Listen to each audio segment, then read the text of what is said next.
اچھا آپ دیکھیں کہ یہ موجودہ مراجع کے اعتبار سے کیا مسئلہ ہے۔ امام خمینی کے نزدیک تو جسم کو دو حصے کر کے ہی دھونا، سر و گردن تو ہے ہی پہلے،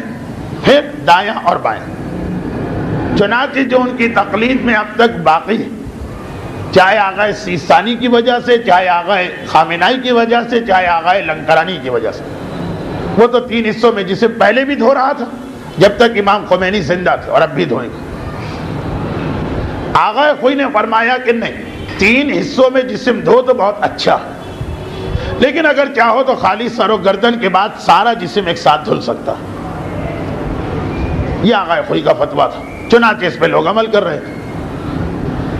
مگر آغا سیستانی نے بھی کہا کہ سارا جسم ایک ساتھ دھل سکتا ہے۔ اب دیکھیے، جو سمجھ گئے سو سمجھ گئے، جو نہیں سمجھے تو ان کو ایک جملے میں، جو آغا خمینی کی تقلید پہ باقی ہے وہ تین حصوں میں غسل کرے، بہت اچھا، واجب ہے ان کے لیے۔ باقی مراجع کے مقلد بھی اگر تین کی عادت ڈال لے تو بہت اچھا، آگے بھی بہت فائدہ ہوگا۔ لیکن ایک تو مسئلے کی حیثیت سے، اور ایک یہ کہ جو عبادتیں گزشتہ ایک سال میں گزری تھی اور جنہیں اس رمضان کے شروع میں پینڈنگ میں قضا کے مسئلے میں ڈالا گیا تھا، اس کا حل کہ اگر وہ لوگ آغا سیستانی کے مقلد اب تک خالی ان کے تو بس جس طرح غسل کر رہے ہیں پورا جسم ایک ساتھ، وہ صحیح۔ ایک وضاحت باقی، یہ جو سہولت دی ہے کہ نیچے کا جسم ایک ساتھ دھو سکتے ہو، یہ اپنے غسل کے لیے سہولت ہے، لیکن اگر آپ پر واجب ہو دوسرے کو غسل دینا تو وہ تو آغا خوئی بھی کہتے ہیں کہ تین حصوں میں دینا،